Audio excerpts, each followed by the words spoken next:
जय हिंद साथियों, आइए इस क्लास में चर्चा करते हैं अटलांटिक महासागर पर।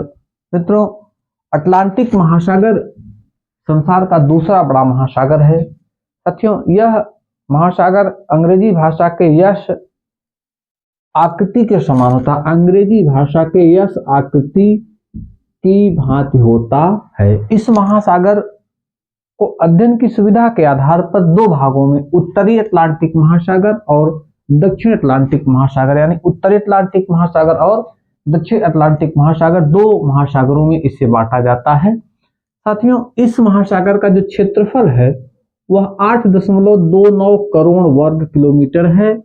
इस महासागर का जो क्षेत्रफल है वह 8.29 करोड़ वर्ग किलोमीटर है, जो प्रशांत महासागर का आधा है, जो प्रशांत महासागर का आधा है। साथियों, यानी क्षेत्रफल की दृष्टि से सबसे बड़ा महासागर प्रशांत महासागर है और उसके बाद उसके आधे क्षेत्रफल के लगभग 8.29 करोड़ वर्ग किलोमीटर अटलांटिक महासागर है। और अटलांटिक महासागर को भी अध्ययन की सुविधा के आधार पर दो भागों में, उत्तरी अटलांटिक महासागर और दक्षिण अटलांटिक महासागर के रूप में इसका अध्ययन किया जाता है, इसकी जानकारी रखी जाती है। मित्रों, आइए अटलांटिक महासागर के उत्तर में देखा जाए। अटलांटिक महासागर के उत्तर में ग्रीनलैंड, ध्यान देंगे आप, अटलांटिक महासागर के उत्तर में ग्रीनलैंड, हडसन की खाड़ी और उत्तरी सागर स्थित हैं। इसी तरह से अटलांटिक महासागर के दक्षिण में अंटार्कटिका महाद्वीप स्थित है। मित्रों,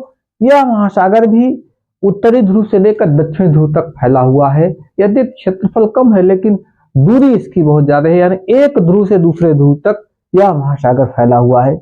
इस महासागर के पूरब में, ध्यान देंगे आप मित्रों, इस महासागर के पूरब में यूरोप एवं अफ्रीका है और इस महासागर के पश्चिम में उत्तरी एवं दक्षिणी अमेरिका, यानी उत्तरी अमेरिका और दक्षिण अमेरिका महाद्वीप स्थित है। मित्रों, इतने बड़े क्षेत्र पर फैले हुए होने के कारण आप समझ सकते हैं कि इसकी दौड़ान या इसकी दूरी है वो कितनी ज्यादा मात्रा में है। साथियों, आइए हम आगे और जानकारी ले इसके बारे में।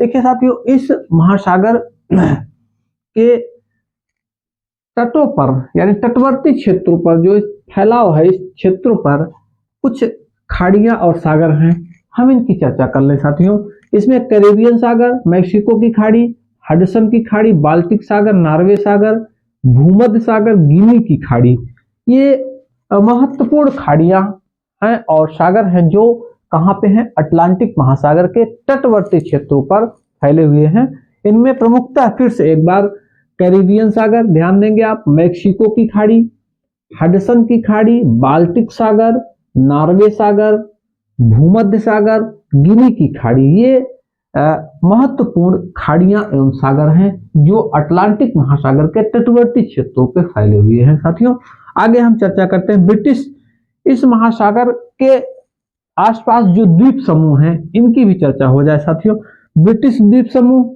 न्यू फाउंडलैंड, आइसलैंड, बरमूडा द्वीप समूह, ये